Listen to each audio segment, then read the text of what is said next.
or upahan. Ibibinta? Ay, hindi pwedeng ibinta yan.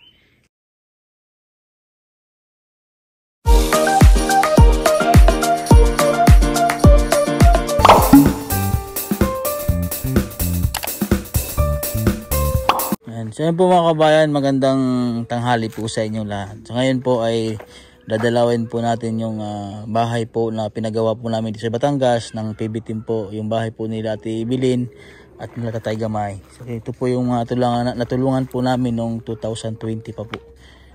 Kakamustahin po natin. Dahil meron po akong nalaman dito sa kanilang lupa at bahay po na binigay po ng PB team.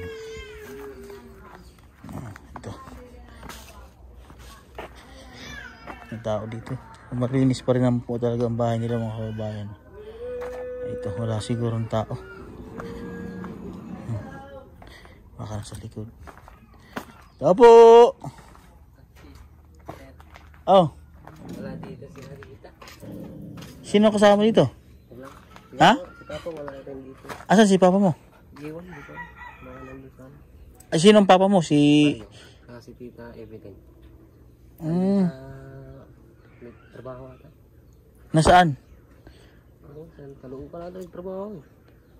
Si Ate Evelyn. Asan si papa mo? Dito. Ha? Palagi mo na ako dito. Nasaan si papa mo? Saan pumunta? Iwan. Hindi ko napansin. Baka umalis din. Trabaho. Kanitong bahay na ito, may bagong bahay na ginawa. Anak na ni Ha? Anak ni Tita Evelyn. Anak. Ano ito? Pinagawa nila? Pinagawa ko. Nasaan na? Lumipat eh. Lumipat. Ewan ko kung ano yun. Ay ano ata yan. Lumipat. Or upahan. Ibibinta? Ay, hindi pwedeng ibinta yan. Gawa ng lupa ng binigay ito ng PB team.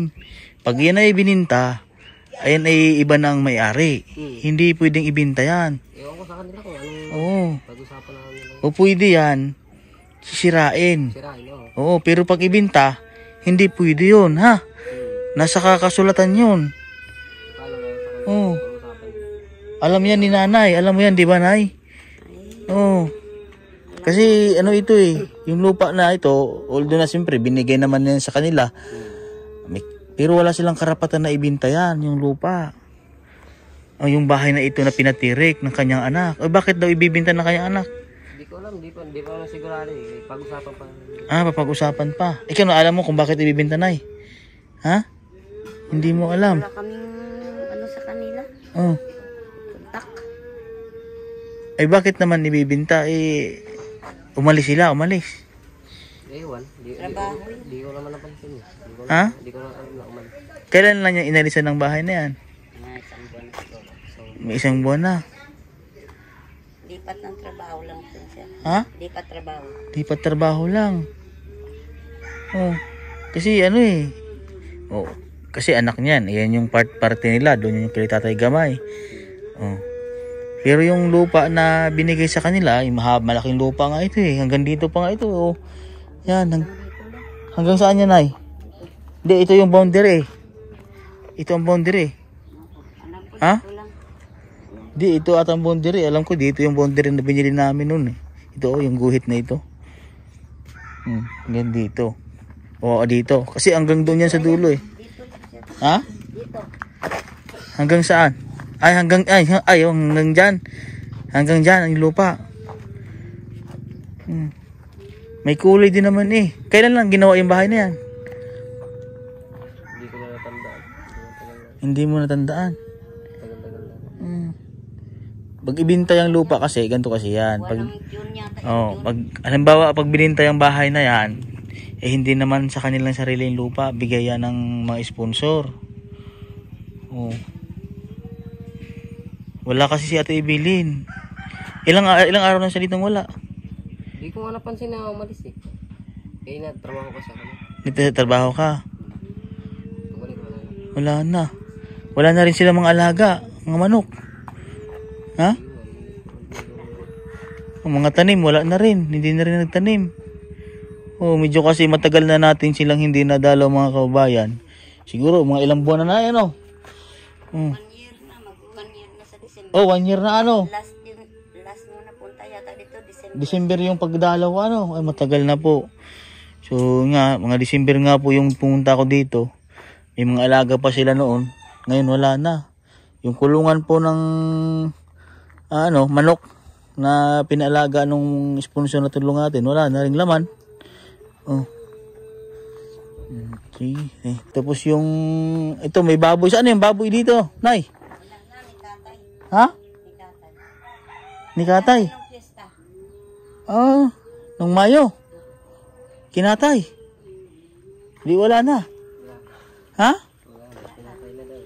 Oo, wala na. Naubos na lahat. Oh. Ito yung kulungan eh, oh. Yung pananim nila doon sa taas, hindi, si Papa mo hindi na rin nagtanim. Ha? Pwede na matingnan tong bahay na ito. Ha? Tingnan natin yung bahay nito. Silipin doon natin. Saan ang ito, ang daanan? Dito, dito. Ha? Papa Makel. Wala dito eh. Oh. Ayun, ulit, baka nangahoy. Ito. Tingnan lang po natin. Oh, ito yung bahay.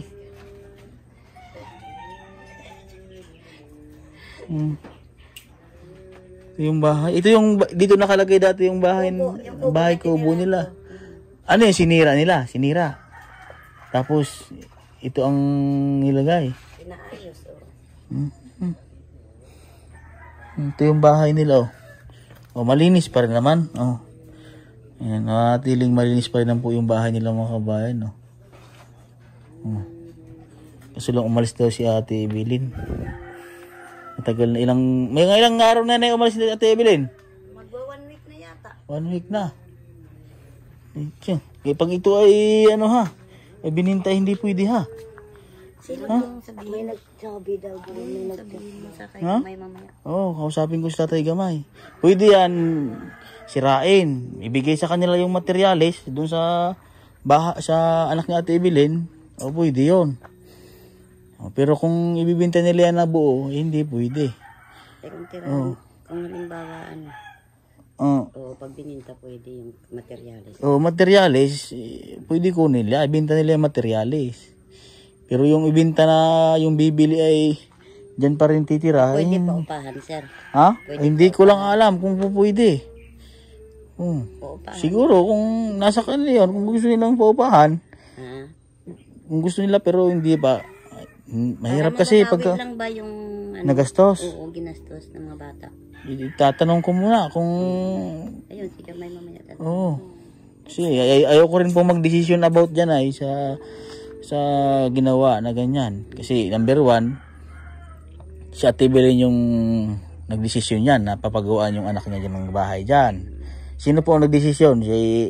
Si Ate Evelyn o yung papa mo? Hindi namin alam eh. Si tita siguro. Oo. Kasi kung ganyan, siyempre anak niya yan ay. Tapos bigay din naman lupa. Tapos baka nagka-problema sila kaya umalis yung kanyang anak. Siguro. Hindi natin alam. Hindi naman na po alam natin kung ano po yung issue sa kanila mag-ina. Pero yung bahay na yan, hindi po pwede ibenta yan. Kasi pag bininta yan, kasama ang lupa sigurado. Kasama ang lupa dyan. Kausapin ko na lang si Tatay Gamay. Yan. So yun po mga kabayan. So ito po yung hindi po natin naabutan dito si Tatay, ano mo? Si Tatay Mario po at si Ate Evelyn. Si Ate Evelyn po daw yung umalis. Parang nagtrabaho po si Ate Evelyn. So ito po yung problema, yung bahay po na yan.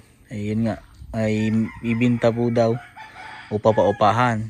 Ayan. So chinik ko lang at kinlaro kung ano po yung nangyari. So ngayon po kakausapin ko yung si Tatay Gamay, yung papa po ni Alin.